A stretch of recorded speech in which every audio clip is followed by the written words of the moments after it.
Breaststroke Drill 1. Streamline kick from big and wide to narrow and small.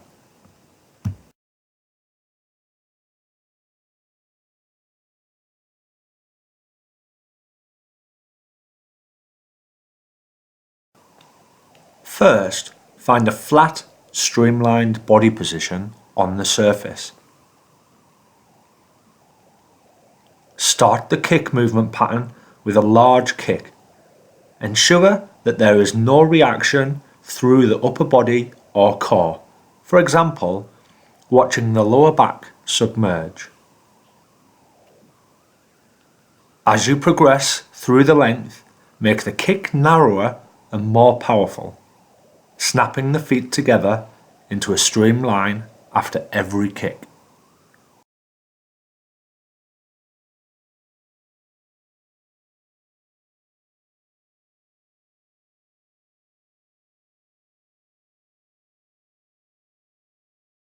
Using a snorkel during this drill can assist the swimmer in finding the correct body position without having to think about breathing.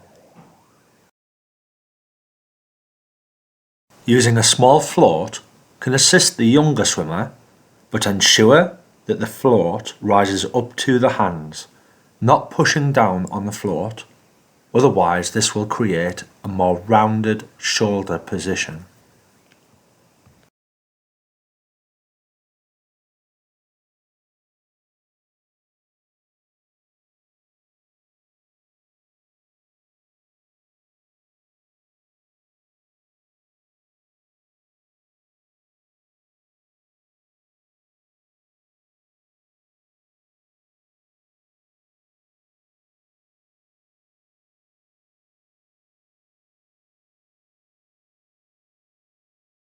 Gluteal smash with foam roller and medicine ball. The swimmer begins on top of the foam roller and works in long sweeping motions. This is through the full muscle belly. Crossing the leg on the side that is being foam rolled will allow the swimmer to work into the piriformis. This is one of the deep structures located under the glutes. A medicine ball will allow for the swimmer to have a more concentrated area of pressure to target specific areas of tension.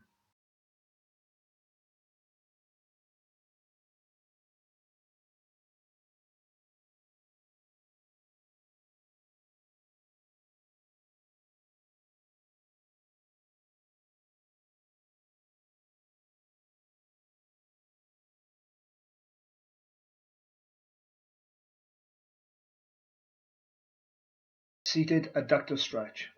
From a seated position, the swimmer brings the soles of both feet together. While maintaining a long neutral spine, the swimmer allows the knees to drop to the side. Applying gentle pressure to the inside of the legs will allow for a more intense stretch. Hip windscreen wipers. With the swimmer beginning on their back, feet wider than their shoulders, with knees resting together. The swimmer begins the movement by dropping the knees to one side, at the same time allowing the pelvis to rotate from the ground. The shoulders, mid and lower back remain in contact with the ground throughout the exercise. Although the pelvis has been allowed to move, the swimmer must attempt to achieve as much range of movement as possible from the rotation of the hips.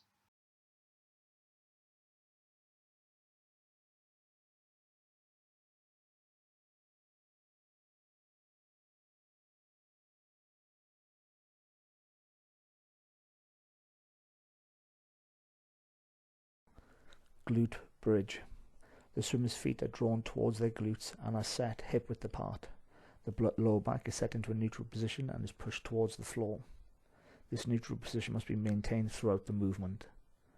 The swimmer should focus on placing their weight through their heels as they raise and lower their hips.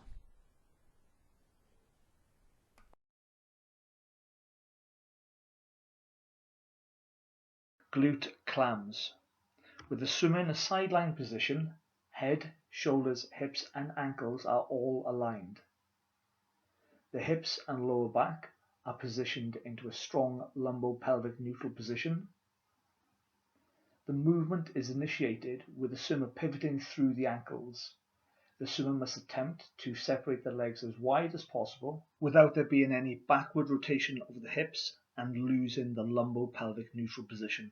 Placing a foam roller or block under the head will keep the spine in a neutral alignment and will also reduce stress on the neck. Dead bugs. The swimmer must firstly set their lower back into a neutral position. This can be seen by the swimmer pushing their lower back towards the floor. The arms and legs are then lowered simultaneously to the floor in an alternate fashion. The swimmer must keep the lower back in contact with the floor throughout the exercise. If the swimmer is not able to maintain their lower back to the floor, this exercise must be regressed.